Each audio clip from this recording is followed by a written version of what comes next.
Eh bien, moi, je n'ai eu aucun symptôme qui ne m'a alerté. Et la découverte de la maladie a été faite par mon dermatologue, tout simplement pour retirer une verrue.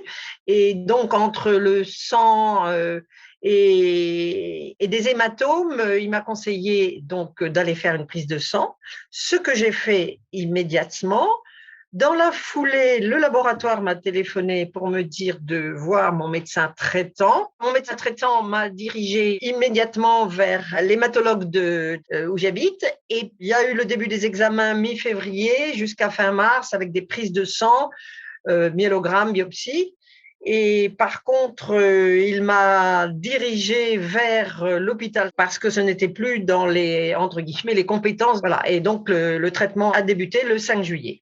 Mais vraiment, le début a été quand même rapide. Enfin, je veux dire, il ne s'est pas écoulé trop de temps entre le moment où, même pas très peu, hein, entre le moment où mon dermatologue m'a dit que j'avais un problème et la prise en charge par un hématologue. Hein.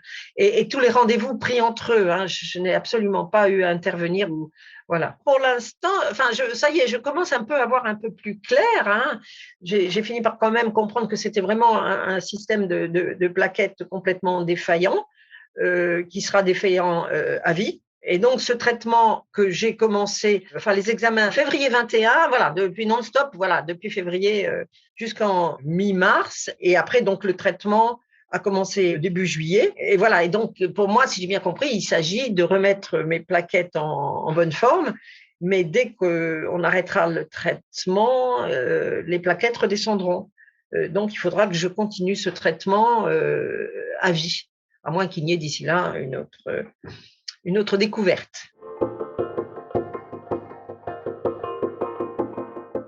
Alors, d'abord, j'avais jamais entendu parler du SMD ou de la thrombopénie.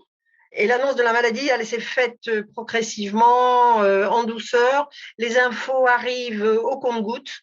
Donc, j'ai le temps à chaque fois un peu de m'habituer. Ma vie est donc rythmée par le traitement. Et donc, j'aménage mon emploi du temps autour de ces rendez-vous et 2 prises de sang par semaine. Alors, évidemment, c'est un peu dense, mais comme je suis à la retraite, ça ne pose pas beaucoup de problèmes et j'ai juste réduit quelques activités. Et puis, pour y aller, j'utilise les transports en commun, ce qui est extrêmement facile pour moi.